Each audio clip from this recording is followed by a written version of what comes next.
Baik, sekarang kita akan melanjutkan pembahasan kita mengenai biosintesis protein. Jadi, biosintesis protein yang terjadi dalam sel itu merupakan suatu reaksi kimia yang sangat kompleks. Karena di dalam proses biosintesis ini terlibat beberapa senyawa yang sangat penting, antara lain ke molekul mRNA, ya, messenger RNA, kemudian tRNA atau transport RNA, ribosom, dan beberapa protein faktor inisiasi, elongasi, dan terminasi. Jadi inilah senyawa-senyawa yang terlibat dalam proses biosintesis protein. Ya. Proses biosintesis protein sering disebut juga sebagai proses translasi atau penerjemahan kode genetik yang dibawa oleh mRNA menjadi untai polipeptida. Bagaimana kode genetik ini diterjemahkan ya, dari triplet DNA menjadi urutan asam amino, itu sangat tergantung pada keberadaan kode genetik itu sendiri yang terdapat di dalam mRNA, dan itu bersifat komplement dengan asam amino yang dikode oleh masing-masing kodon tersebut. Ya. Nanti kita akan melihat beberapa jenis kodon yang memiliki komplementaritas dengan asam aminonya. Ya. Secara umum, ini adalah gambaran mengenai proses biosintesis protein, di mana molekul yang terlibat dalam proses biosintesis protein ini yang pertama adalah adanya mRNA atau messenger RNA, di mana dalam mRNA ini terdapat urutan kode genetik ya, atau kodon yang terdiri dari triplet basa DNA atau yang terdiri dari 3 urutan basa DNA. Satu kodon itu mengandung 3 urutan basa, ya, dan 3 urutan basa ini nanti akan dibaca oleh molekul tRNA yang juga memiliki 3 urutan basa yang bersifat antiparalel, ya, dari 5 ke 3, berarti dia dari kanan ke kiri. Nah, urutan basa yang terdapat di dalam tRNA ini harus komplement dengan urutan kodon yang posisinya terbalik tadi, ya, atau disebut antiparalel. Masing-masing kodon ini akan menyesuaikan jenis tRNA yang masuk ke dalam kodon tersebut sesuai dengan urutan triplet DNA-nya. Ya, sehingga nanti pada saat dia masuk ke dalam ribosom, ya, satu persatu kode genetik ini nanti akan dibaca oleh molekul tRNA sesuai dengan urutan dari basa nukleotidanya yang nanti akan mengkode satu kodon mengkode satu asam amino. Ya, misalnya di sini untuk valin nanti dia akan ya sesuai dengan kode genetiknya nanti akan masuk molekul tRNA yang membawa asam amino valin. Kemudian kodon yang mengkode alanin nanti akan dibaca oleh tRNA yang mengandung alanin dan seterusnya. Ya, jadi nanti tRNA ini akan masuk satu persatu ke dalam bagian sisi pembacaan di dalam ribosom tadi, ya, sehingga nanti dia akan menghasilkan untaian polipeptida yang akan terbentuk dari satu urutan kode genetik yang terdapat di dalam mRNA ini. Selain daripada molekul mRNA, tRNA, kemudian di sini ada molekul ribosom, ya, dan asam amino bebas yang nanti akan diikat oleh molekul tRNA. Maka dalam proses biosintesis protein ini juga terdapat beberapa jenis protein yang tadi disebut faktor inisiasi, faktor elongasi, dan terminasi. Ya. Jadi kita akan bahas satu persatu. Sebelum kita bahas tentang proses translasi protein, ya kita perlu mengetahui terlebih dahulu bahwa dalam transmisi informasi genetik, ya itu terdapat urutan yang berlaku bagi semua organisme yang disebut sebagai dogma sentral, ya. Jadi setiap organisme itu bisa mengalami proses transmisi informasi genetik atau pengolahan informasi genetik yang terdiri dari yang pertama adalah replikasi. Replikasi DNA adalah proses penggandaan DNA dari sel induk menjadi DNA sel anak yang bersifat identik. Jadi proses replikasi adalah suatu proses penggandaan DNA yang berlangsung secara semi konservatif, ya, di mana dari satu untai DNA induk itu akan menghasilkan dua untai DNA baru yang disebut DNA anak yang bersifat identik dengan DNA induknya. Ya. Kemudian yang kedua ada disebut transkripsi. Ya, transkripsi DNA adalah suatu proses di mana informasi genetik yang terdapat di dalam DNA, ya, akan ditranskripsikan menjadi mRNA, ya, atau menjadi RNA. Ya. Replikasi dengan transkripsi sedikit berbeda, ya, di mana kalau replikasi menghasilkan dua untai DNA anak, tapi kalau transkripsi itu hanya menyalin salah satu untai dari DNA sehingga menghasilkan satu untai RNA yang bersifat single strand. Kemudian dari proses transkripsi dilanjutkan ke proses translasi RNA, di mana translasi ini adalah suatu pembacaan kode genetik dari mRNA menjadi protein. Ya, jadi sekali lagi dogma sentral transmisi informasi genetik terdiri dari 3 tahapan yang berlaku bagi semua makhluk hidup, yaitu replikasi, transkripsi, dan translasi. Nah, dalam proses transmisi informasi genetik ini, maka setiap gen yang terdapat dalam satu DNA, ya, atau urutan informasi genetik yang terdapat dalam satu DNA akan ditranskripsikan menjadi molekul mRNA. Ya. Ini adalah proses transkripsi. Kemudian setelah itu nanti mRNA masuk ke dalam ribosom untuk mengalami proses translasi. Dari inti sel menuju sitoplasma, informasi genetik dibawa oleh mRNA, ya, yang ditranskripsikan dari gen yang terdapat di dalam DNA ini, di mana mRNA nanti akan mengcopy DNA di dalam inti menjadi molekul mRNA yang membawa kode genetik dari gen yang terdapat di dalam DNA tadi. Kode genetik nanti akan dibaca oleh tRNA, ya, untuk membantu proses translasi atau pengubahan kode genetik menjadi susunan asam-asam amino yang membentuk protein. Ya, itulah proses perjalanan pembentukan protein yang terdiri dari transkripsi dan translasi, ya.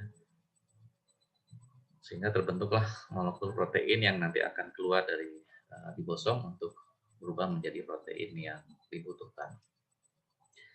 Nah, ketika kita bicara tentang struktur mRNA, ya, sebagai pembawa informasi genetik, di sini kita bisa melihat bahwa struktur mRNA itu memiliki daerah yang disebut sebagai daerah pemula, ya, atau transcription start, ya.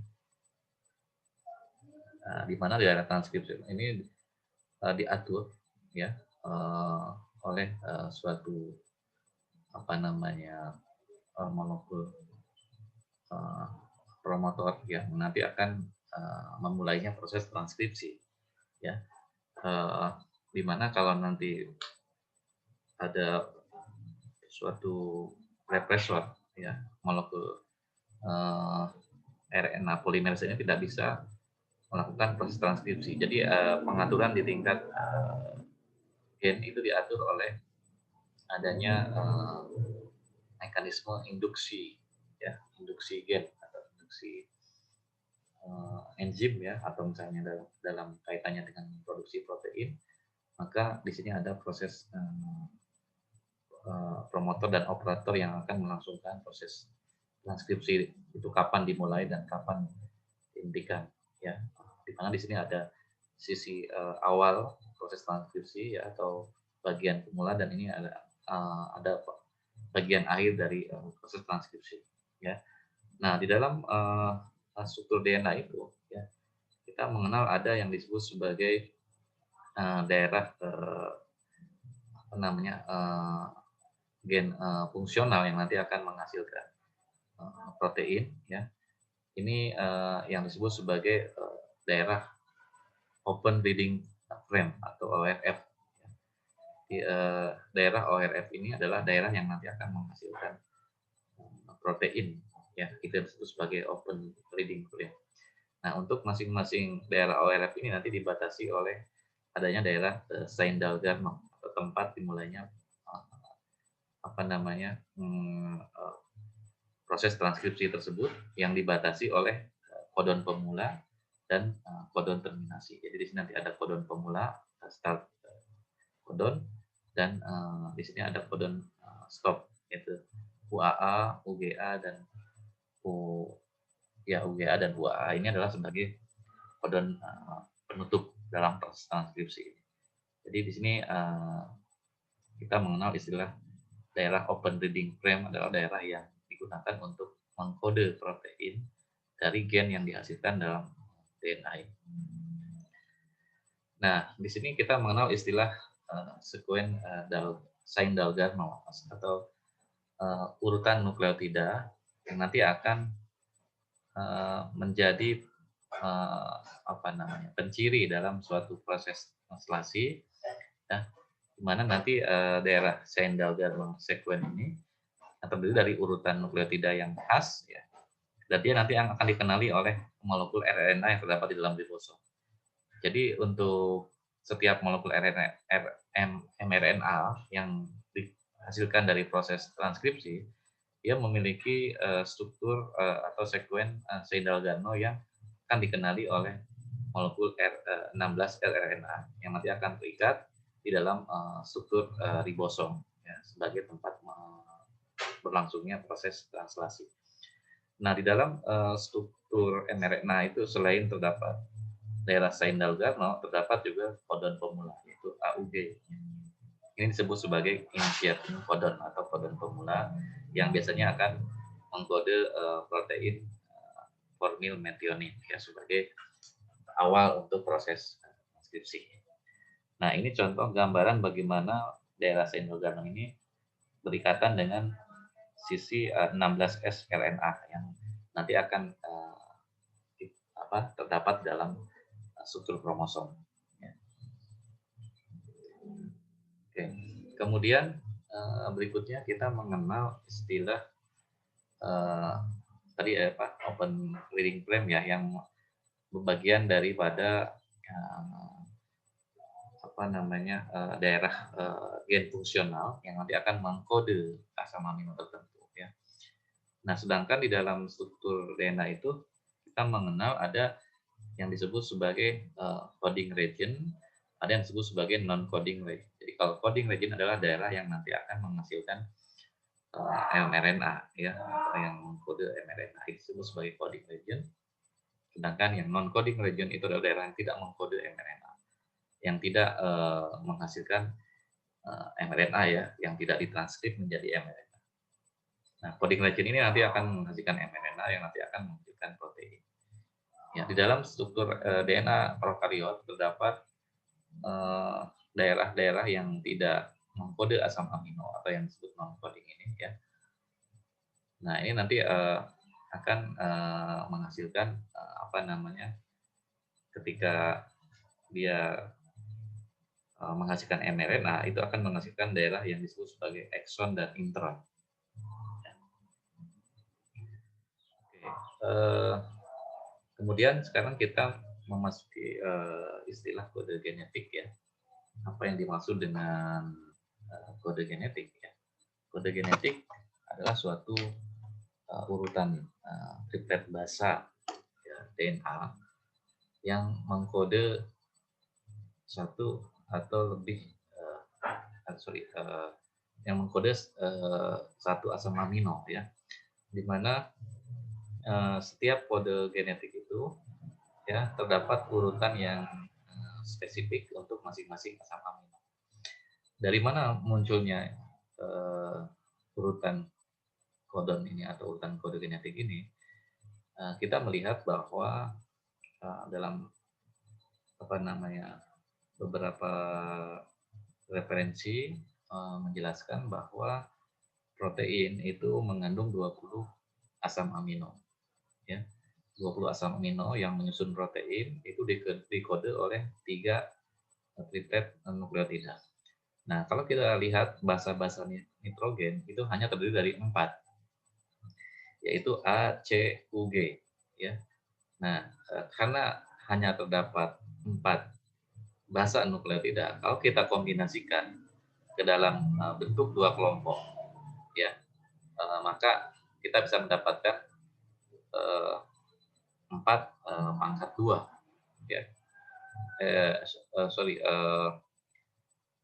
Ya 4 pangkat 2 sama dengan 8 ya. Ya, 4 pangkat 2 sama dengan 16 ya. Jadi kita hanya mendapatkan 16 urutan asam amino ya. AC, AU, AG ya. Kemudian CA, CU, CG dan seterusnya ya. Maka kita akan hanya mendapatkan 18 asam. Tapi kalau kita dari 4 basa itu kita kelompokkan menjadi 4 pangkat 3 kombinasi ya, maka kita akan mendapatkan 64 kombinasi yang berbeda. Nah, sedangkan sekarang kalau kita menggunakan satu kombinasi kan ACUG itu hanya ada 8 ya. Kemudian kalau misalnya hanya 2 itu hanya 16 ya kan. Kalau 3 itu akan didapatkan 64 kombinasi. Ya, dari situlah maka muncul istilah kode genetik ini ya. Di mana kalau kita kombinasikan misalnya AAA itu mengkode asam amino apa ya misalnya di sini. Kemudian AAG, AAC, HU itu nanti akan menghasilkan beberapa urutan atau kombinasi daripada masing-masing kodon ini ya sesuai dengan jumlah asam amino yang dikodenya. Nah, kalau kita lihat asam amino yang menyusun protein tadi kan hanya ada 20. Sedangkan kode genetik terdiri dari 64 kombinasi yang berbeda. Maka dengan demikian untuk menyesuaikan dengan susunan asam amino yang menyusun protein itu tidak mungkin satu kodon untuk satu asam amino. Di sini maka dari hasil penelitian diperoleh bahwa ternyata ada satu asam amino yang memiliki lebih dari satu kodon. Ya. Misalnya fenilalanin itu dikode oleh UU dan UUC, ya. Kemudian leusin dikode oleh UUA dan UUG. Kemudian leusin yang masih leusin ya dikode juga oleh CU, CUC, CUA dan CUG. Jadi leusin itu memiliki 6 kode genetik ya yang dikode oleh masing-masing kodon yang berbeda. Ada beberapa asam amino yang memiliki lebih dari satu kodon, tapi ada juga asam amino yang hanya memiliki satu kodon ya, misalnya triptofan yaitu UG ya kan, UGG sorry ya, untuk apa namanya metionin, nah itu AUG ya, tapi metionin biasanya dia digunakan juga sebagai kodon pemula ya AUG ini. Dan yang terakhir dari ke-64 kodon itu juga ada 3 jenis kodon yang tidak mengkode asam amino sama sekali, yaitu UAA, UAG, dan UGA. Ini disebut sebagai stop kodon, ya, kodon yang tidak mengkode asam amino, tetapi dia sebagai penanda berakhirnya proses translasi, maka disebut sebagai stop kodon. Oke, nah di sini kita tahu bahwa bagaimana sih keempat kode genetik itu bisa mengkode masing-masing asam amino, itu taunya dari mana, ya. Untuk misalnya UU kok dipakai untuk fenilalanin, CCU dipakai untuk prolin, ya, ACU dipakai untuk treonin, GCU dipakai untuk alanin, dan seterusnya. Nah, ini dihasilkan dari suatu penelitian, ya, asal mula penemuan kode genetik.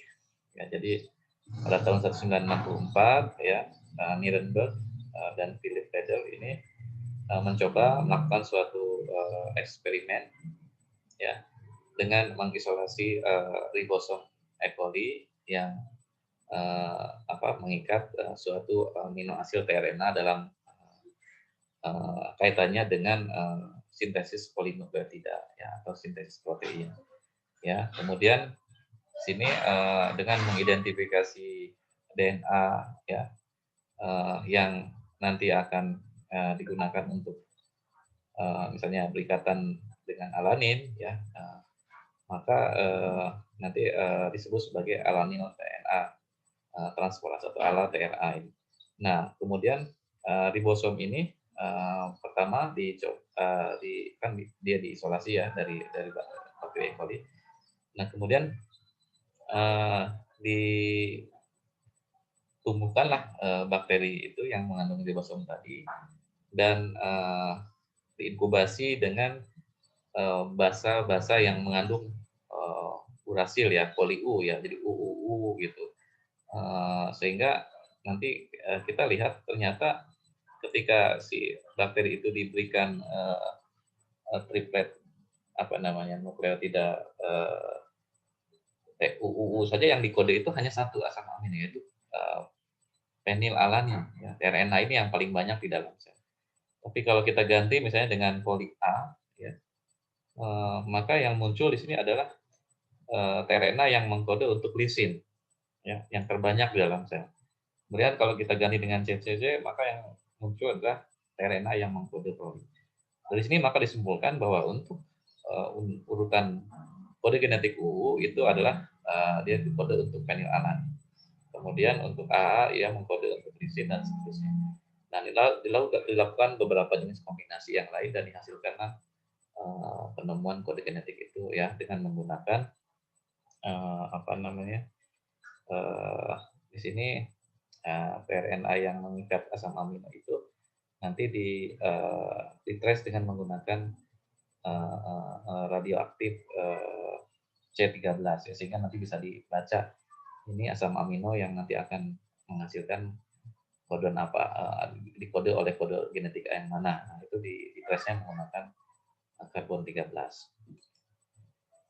Kemudian di sini kita melihat bahwa ternyata mRNA itu bisa mengalami apa yang disebut sebagai mutasi, ya.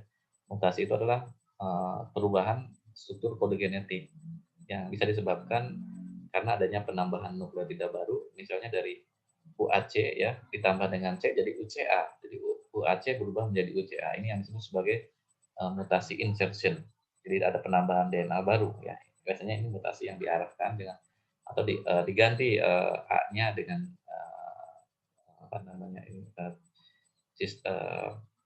cysteine, alanin, adenin diganti dengan cysteine, maka kode genetiknya akan berubah.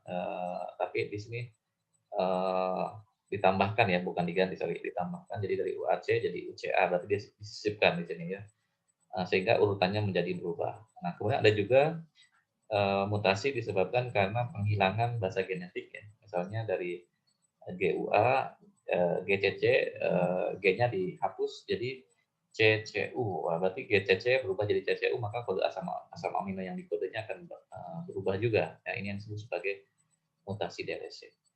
Ada juga yang kedua-duanya, ya, bisa dilakukan secara insertion dan deletion. Jadi ditambahkan satu DNA baru, tapi di sini dikurangi DNA baru. Ya, ini bisa kita lakukan, ya, untuk memodifikasi struktur gen, dan itu yang dilakukan dalam proses mutagenesis, ya, untuk mengubah struktur gen dari suatu organisme, ya, atau disebut sebagai mutasi yang diarahkan. Oke, kemudian, nah, sekarang kita bicara lebih lanjut mengenai bagaimana sih pembacaan kode genetik dari mRNA itu sehingga menghasilkan suatu protein ya atau yang disebut sebagai translasi protein. Nah, tahapan biosintesis protein atau translasi protein terdiri dari 5 tahapan yang terjadi ya. Ini contohnya kita lihat dalam bakteri E. coli ya yang mudah dipelajari. Di sini kita lihat bahwa asam amino yang pertama kali ya diikat oleh molekul tRNA ya. Kemudian terjadi proses aktivasi ya. Aktivasi asam amino. Aktivasi asam amino itu dilakukan dengan adanya molekul-molekul atau komponen-komponen yang dibutuhkannya adalah pertama ada 20 jenis asam amino yang digunakan untuk mengkode protein. Untuk masing-masing asam amino itu membutuhkan satu molekul tRNA. Berarti dibutuhkan 20 amino asid tRNA. Ya. Dan kemudian untuk pengikatan 20 asam amino terhadap molekul mRNA ya, itu dibutuhkan enzim amino asid tRNA sintetase adalah enzim yang berperan dalam mengaktifkan asam amino untuk terikat terhadap molekul tRNA. Ya. Nah, kemudian kita tahu bahwa tadi ada beberapa asam amino yang memiliki lebih dari satu codon, ya kan, maka dibutuhkan lebih dari satu tRNA, ya, yang kode masing-masing codon tersebut. Maka dibutuhkan 32 atau lebih molekul tRNA plus ATP dan Mg2+ ini sebagai sumber senyawa berenergi yang nanti dibutuhkan untuk proses aktivasi tersebut. Yang kedua, untuk inisiasi ya. Nah, dalam inisiasi kita membutuhkan molekul mRNA, kemudian tRNA untuk pemula ya, polymerase tRNA untuk pengikatan awal.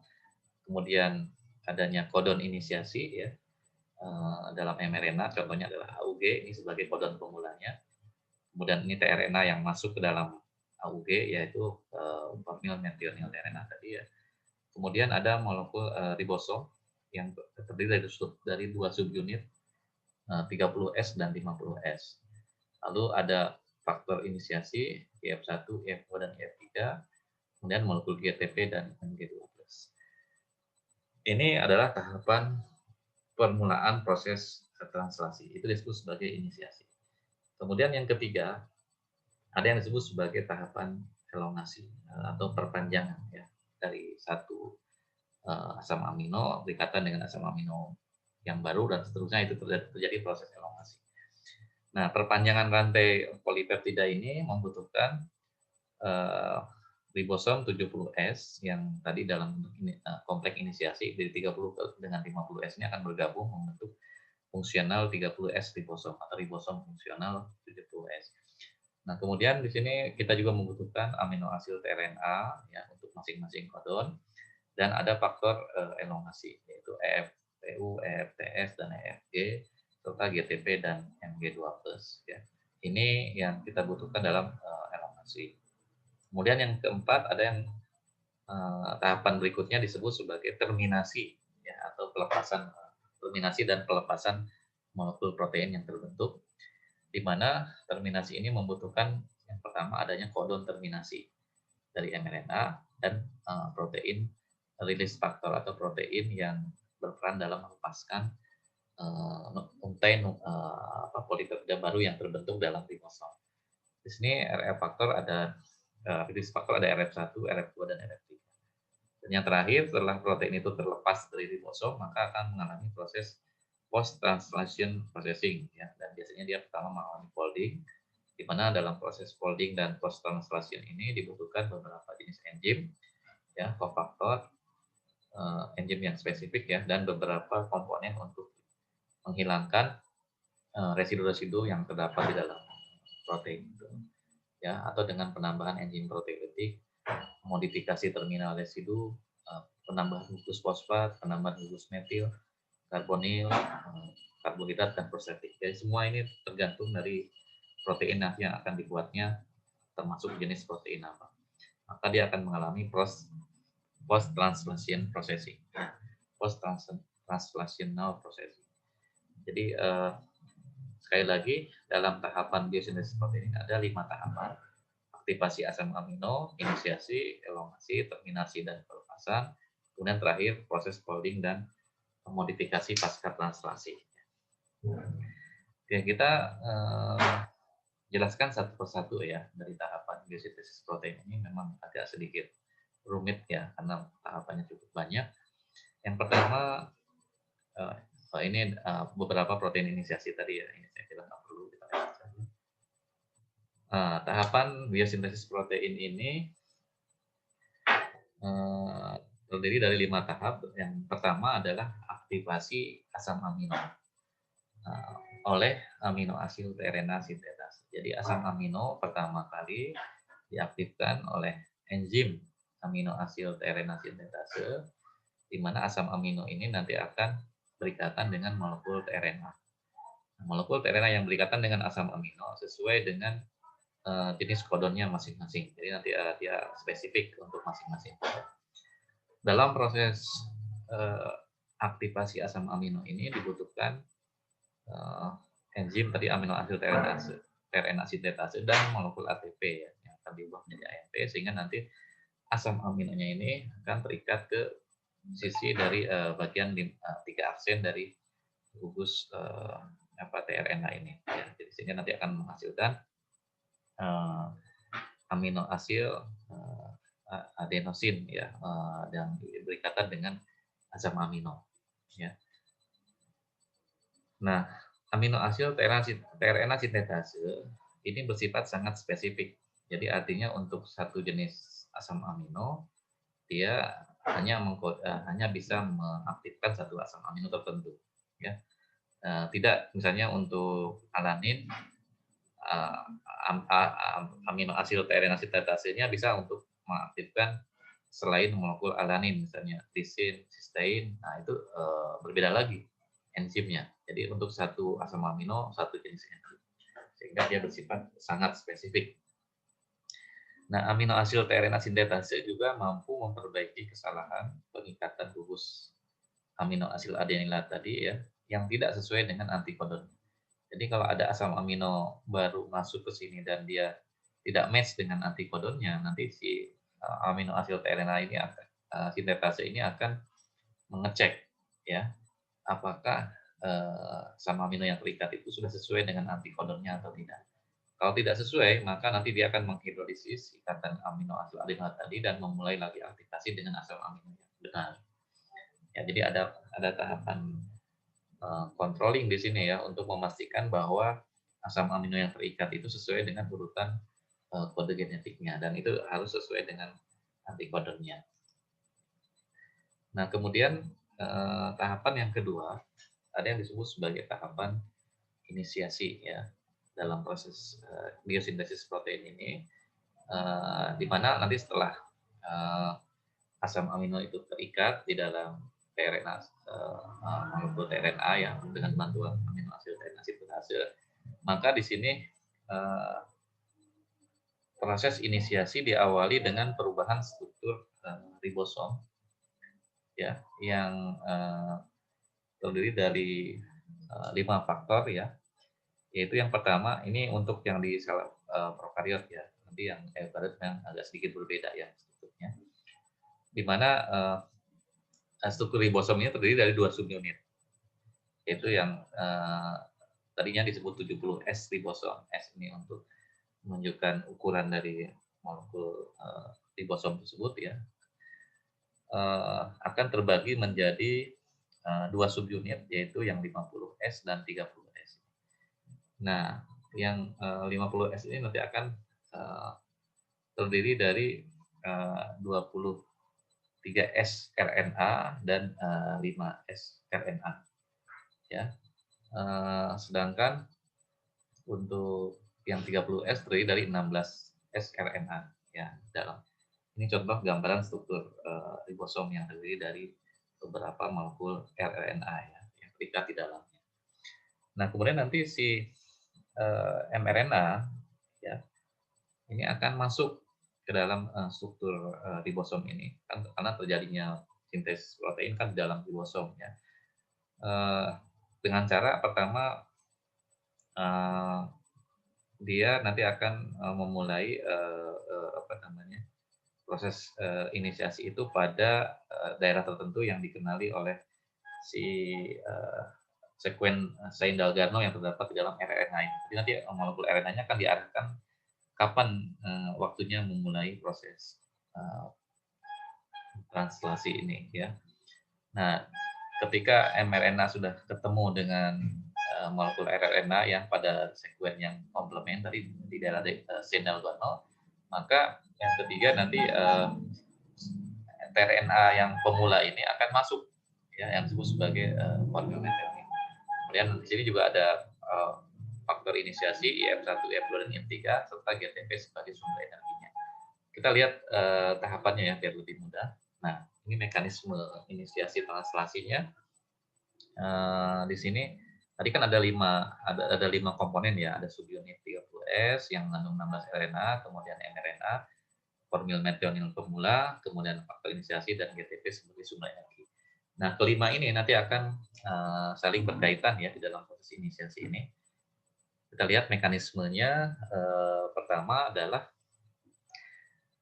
ribosom 30S sama 50S membuka ya. Jadi ini ada dibukanya oleh protein inisiasi IF1 dan IF3. Jadi IF1 dan IF3 ini adalah protein faktor inisiasi yang nanti akan berikatan dengan ribosom 30S. Sehingga pada saat IF1 dan IF3 ini berikatan, maka ribosom 50S ini akan keluar, terbuka ya, terlepas ya. Jadi yang tadinya dia berikatan membentuk kompleks, ini dia akan lepas.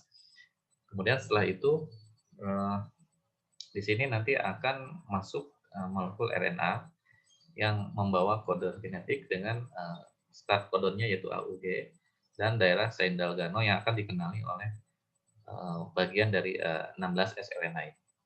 Nah, untuk memulai proses pengikatan ini di sini dia akan diarahkan ya si molekul mRNA ini untuk masuk ke dalam sisi 30S ribosom ini ya, 30S subunit ribosom ini dengan bantuan Stein-Dalgarno sekuen tadi ya, sehingga nanti dia akan menempel tepat di urutan pemula ini.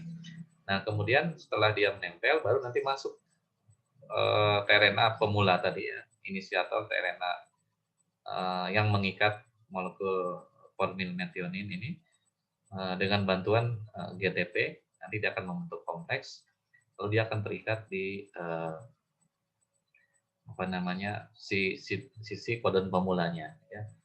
Nah, proses pengikatan molekul formyl methionine tRNA dengan kodon pemula ini dibantu dengan adanya pengikatan IF2 dengan GTP tadi yang dia akan terikat pada sisi daerah Stein-Dalgarno ini ya, sehingga terjadilah kompleks inisiasi yang terbentuk antara molekul mRNA pada kodon pemula dengan formyl methionine tRNA. Nah, setelah terbentuk ini baru nanti dia akan si IF2, IF1 dan IF3 ini akan terlepas dengan cara masuknya subunit yang tadi terbuka tadi, yang apa namanya 50S ini ya akan masuk lagi sehingga membentuk kompleks 70S ribosom yang sudah berikatan dengan formyl methionine. Nah, struktur ribosom ini terdiri dari 3 bagian, yaitu apa namanya bagian situs E, P, dan A ya. Nanti si kompleks formyl methionine terikat pada situs P. Sedangkan A ini untuk masuknya nanti asam amino yang baru, dan E nanti tempat lepasnya tRNA yang sudah berikatan dengan asam amino. Nah, kita lanjut ke mekanisme elongasi ya sekarang. Bagaimana perpanjangan rantai polipeptida yang terbentuk setelah terjadinya pengikatan molekul tRNA formyl methionine ini. Formyl methionine tRNA yang diawali dengan pengikatan formyl methionil tRNA di dalam start codon atau codon pemula. Di sini kita lihat ya, asam amino yang baru masuk nanti dia akan terikat pada sisi P ya. Kemudian proses pengikatan daripada asam amino itu tadi kan diaktifkan terlebih dahulu oleh amino asid apa RNA sintetase ya yang akan mengikat asam amino dengan si tRNA-nya. Nah, sekarang sudah aktif nih asam amino yang sudah berikatan dengan tRNA akan masuk ke dalam sisi A ya, daripada si ribosom ini. Tetapi sebelumnya dia harus berikatan terlebih dahulu dengan molekul EFTU ini sebagai kompleks elongasi pertama yang akan terikat dengan molekul GTP ya, sehingga nanti amino asid tRNA ini dia akan membentuk kompleks ya, membentuk kompleks dengan kompleks ini elongasi tadi yaitu EFTU GTP ini. Ya, jadi dia akan membentuk kompleks. Kenapa harus terbentuk kompleks? Ini untuk memudahkan dia masuknya ke dalam sisi A dari ribosom ini. Ketika dia sudah masuk ke sini, maka si GTP EFTU ini akan berubah menjadi GDP dengan melepaskan gugus fosfat dan asam aminonya itu sudah terikat di sini. Ya. Nah, asam amino yang baru ini kan dia terikat pada sisi A, ya, sedangkan asam amino yang pertama terikat di sisi P. Nah, untuk terjadinya proses elongasi, maka asam amino ini nanti akan diikat oleh asam amino yang sebelumnya ya dengan bantuan peptidil transferase. Ya. Jadi jika interaksi kodon dengan antikodon ini sesuai, maka tahapan berikutnya adalah pembentukan ikatan peptida. Ya, maksudnya sesuai ini kalau jenis kodon sama antikodonnya itu komplement, baru terbentuk ikatan peptida. Tapi kalau tidak komplement, dia akan lepas lagi keluar. Ya. Nah, ikatan peptida terbentuk melalui bantuan enzim peptidil transferase yang akan memindahkan gugus asil dari formyl methionil pemula ini ya pada sisi P kepada asam amino pada gugus amino dari asam amino kedua yang baru memasuki pada sisi A. Sehingga terbentuklah di peptidil tRNA pada sisi A. Jadi ada penambahan satu untai asam amino baru ya di sisi A ini. Dan nanti formil tRNA pada sisi P ini akan menjadi kosong karena dia pindah ke sini. Nah, ini kan jadi kosong nih ya di sisi P ini karena dia asam aminonya dipindahkan oleh peptidil transferase tadi ke sisi A. Nah, sisi P yang kosong ini nanti dia akan bergeser ke sisi E. Ya, selanjutnya ribosom akan bergerak. Jadi bukan amino asid tRNA yang bergerak tapi ini nanti akan bergerak maju ya. Nah, karena dia akan bergerak maka ini si molekul tRNA yang kosong tadi ya akan keluar terlepas ya yang tadinya dia berada di sisi P dia akan berubah ke sisi E ya. Nah, ketika dia bergeser ke sisi E nanti dia akan keluar dan sisi A itu menjadi kosong ya kan. Sisi A menjadi kosong, sisi P ditempati oleh asam amino yang sudah berikatan tadi dengan asam amino yang baru ya dengan perpanjangan satu rantai tadi sehingga yang tadinya dari 4 berubah menjadi 5 kan berarti sudah bertambah satu residu asam amino.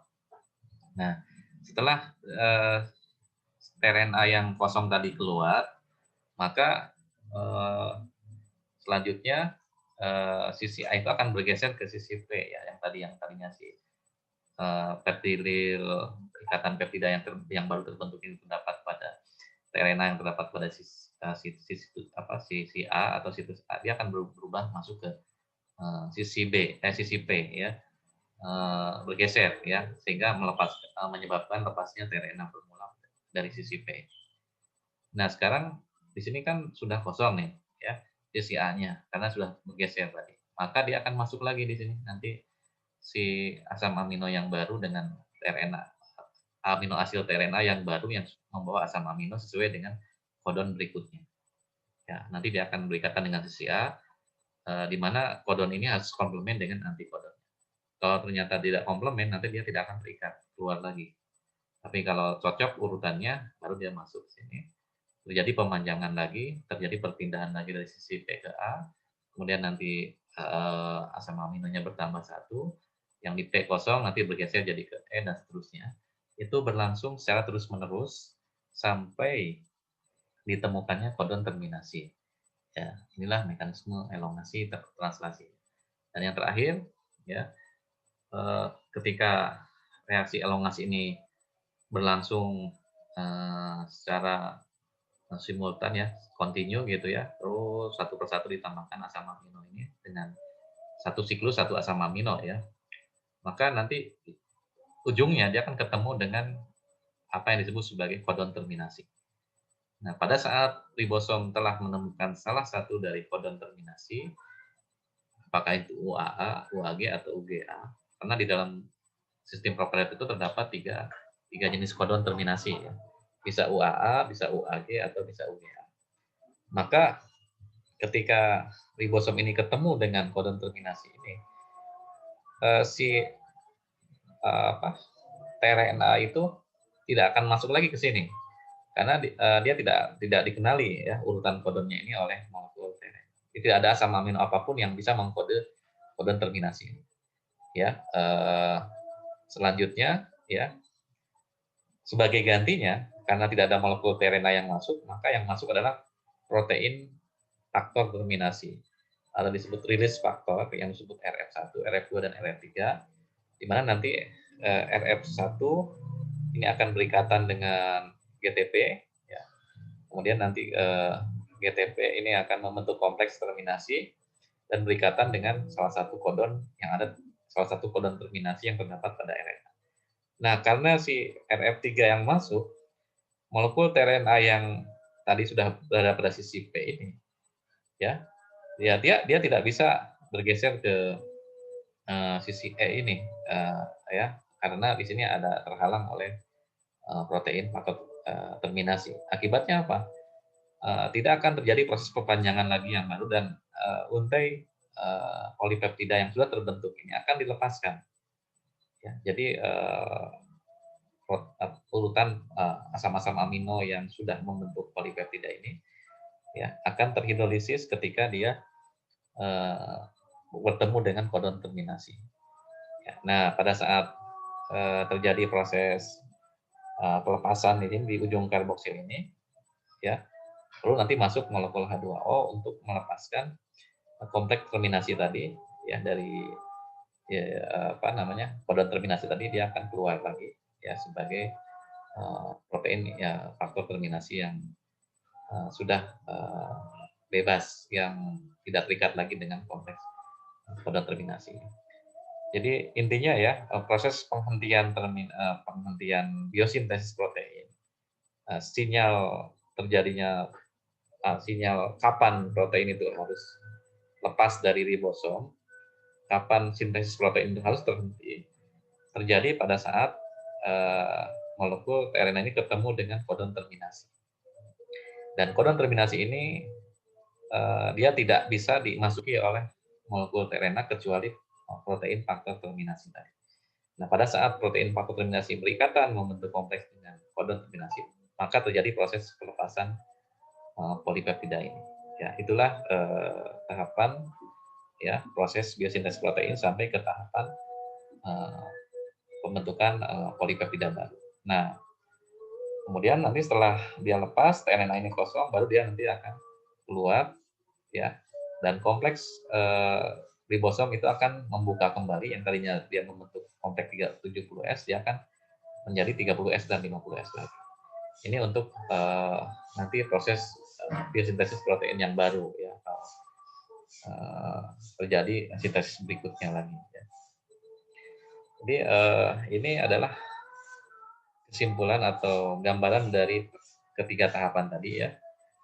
Pertama, translasi protein itu diawali dengan proses inisiasi, di mana kompleks ribosom 70S yang sudah berikatan dengan molekul mRNA pada bagian situs kodon pemula ini yang terdapat pada sisi P, dia akan berikatan dengan formil metionin.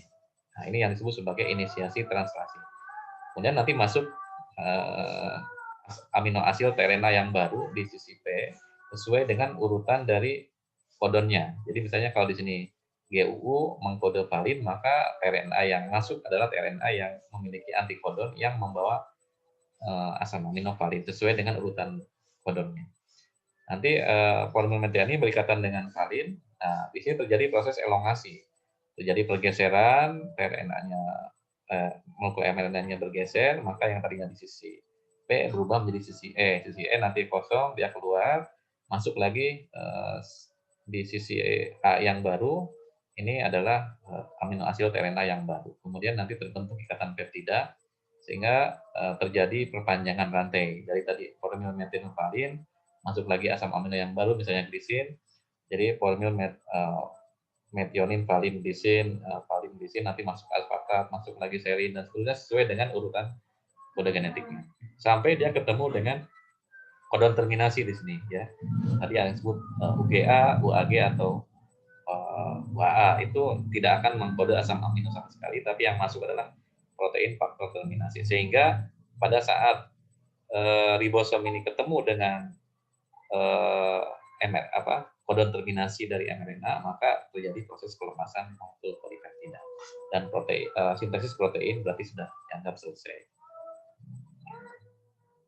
Nah, terakhir setelah polipeptida itu lepas, maka dia akan mengalami proses yang disebut sebagai modifikasi pasca translasi, ya, atau pengubahan struktur polipeptida yang terbentuk dari proses translasi menjadi protein yang aktif secara fungsional. Misalnya dia berubah menjadi enzim, berubah menjadi hormon, berubah menjadi antibodi, berubah menjadi protein otot dan lain sebagainya tergantung dari proses pasca translasi ini.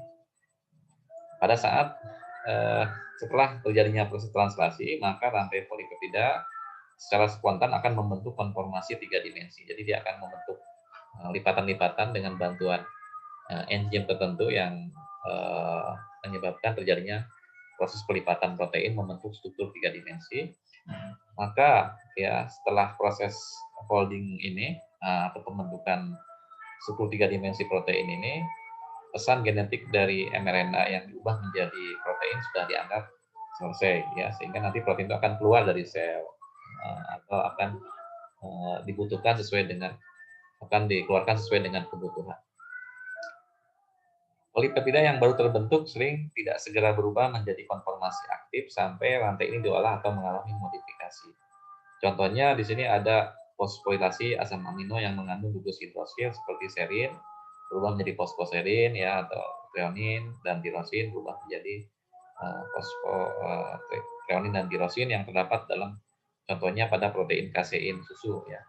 Atau fosforilasi pada glikogen fosforilase itu kalau kita membentuk enzim ya, enzim glikogen fosforilase sehingga nanti akan berikatan dengan gugus fosfat. Kemudian bisa juga terjadi proses karboksilasi ya. Pengikatan gugus karboksil pada asam glutamat atau aspartat contohnya pada protombin yang berperan dalam pembekuan darah ya. Kemudian bisa juga proses modifikasi itu berupa proses metilasi ya. Pengikatan gugus metil pada residu lisin misalnya menjadi dimethilisin pada protein otot dan sitokromsin. Nah, inilah contoh-contoh protein yang mengalami pasca translasi atau pengubahan struktur 3 dimensi protein menjadi bentuk yang aktif. Ini contoh pengikatan fosfogliserilysin ya. Jadi dia berikatan dengan lisin ya, atau gliserol ya dengan lisin ya, sehingga membentuk suatu polipeptida yang baru ini ya.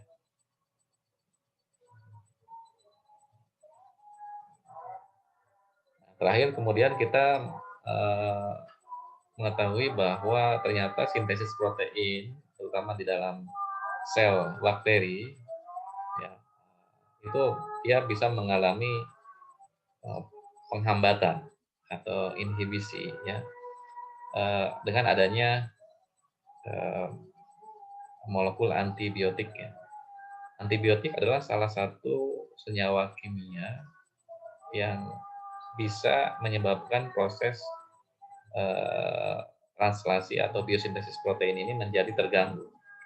Ya, contohnya di sini kita mengenal ada antibiotik tetrasiklin ya. Tetrasiklin ini bisa menginhibisi pengikatan amino asid tRNA dengan ribosom. Jadi amino asid tRNA-nya tidak bisa masuk ke dalam ribosom, mengakibatkan terhentinya proses translasi. Jadi kalau misalnya kita mengkonsumsi antibiotik tetrasiklin ini, ya nanti si bakterinya tidak bisa mensintesis protein baru karena dia akan diinhibisi pengikatan amino asid tRNA-nya oleh tetrasiklin ini. Nah ini hanya bekerja pada sistem sel prokariot ya. Kalau kita mengkonsumsi antibiotik, sintesis protein dalam tubuh kita tidak akan terganggu. Yang terganggu adalah hanya proses biosintesis protein di dalam sel prokariot ya, atau di dalam sel bakteri. Yang kedua, ada streptomisin ya. Streptomisin itu menyebabkan kesalahan dalam membaca kode genetik karena mengganggu pengikatan antara kodon mRNA dengan antikodon. Jadi bisa juga di sini akan terjadi proses gangguan pengikatan antara kodon dengan antikodon dengan adanya streptomisin. Yang ketiga, antibiotik furomisin misalnya ya, di sini akan mengganggu proses perpanjangan rantai peptida karena sifatnya mampu menghentikan amino asid tRNA yang masuk sehingga menyebabkan terminasi dini. Jadi kalau furomisin masuk, maka proses perpanjangan rantainya akan terhenti. Dan ini akan menyebabkan bakteri tidak bisa mensintesis protein lebih lanjut. Akibatnya ya bakteri yang tidak bisa mensintesis protein dia akan menyebabkan kematian atau tidak bisa bertahan hidup lagi karena sintesis proteinnya terhenti. Ya, itulah mekanisme kerja antibiotik yang selama ini banyak digunakan untuk menginhibisi sintesis protein dari sel bakteri. Ya. Kemudian berikutnya di sini kita mengenal ada beberapa proses pencernaan protein ya. Sebetulnya pencernaan protein ini berkaitan dengan bagaimana protein yang masuk dalam tubuh kita ya dari makanan itu dicerna ya. Sebenarnya sudah dijelaskan sebelumnya dalam metabolisme asam amino ya. Adanya beberapa jenis enzim protease yang terdapat di dalam sistem pencernaan. Ini tugasnya adalah menghidrolisis protein. Namun di sini kita bisa lihat bahwa beberapa jenis enzim protease ini memiliki spesifitas pemotongan ikatan peptida yang berbeda-beda. Misalnya pepsin, dia hanya mengenali residu tirosin, fenilalanin, triptofan, leucin, glucin, dan glutamin. Jadi kalau ketemu dengan residu asam amino ini baru dia akan terpotong. Sedangkan tripsin hanya memotong di residu lisin dan arginin. Ya. Dan chymotrypsin itu akan memotong di daerah tirosin, fenilalanin, dan triptofan. Karboksipeptidase dia enzim yang memotong pada ujung terminal karboksil ya, ujung yang sebelah kanan. Sedangkan aminopeptidase dia akan memotong ujung terminal amino yaitu yang sebelah kiri ya. Kecuali untuk prolin. Nah, enzim yang dihasilkan dari proses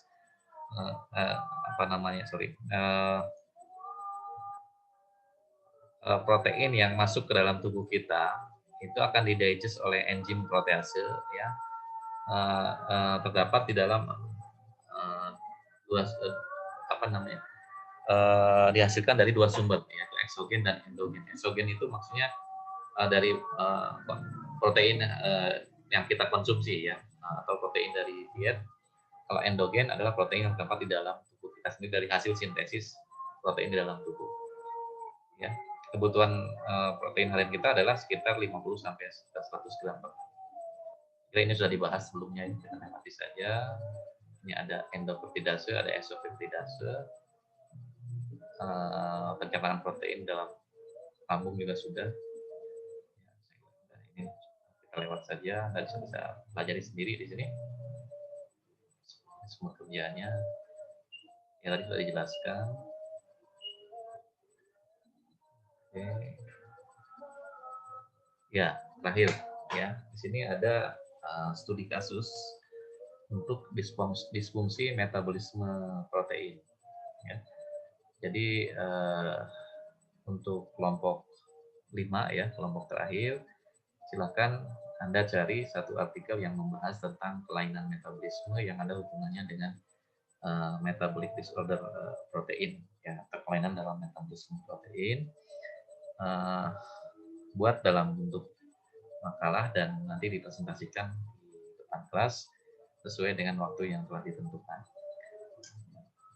Untuk waktunya mungkin nanti kita akan sepakati bersama ya setelah materi ini selesai disampaikan. Terima kasih atas perhatiannya. Sampai ketemu lagi di lain kesempatan. Assalamualaikum warahmatullahi wabarakatuh.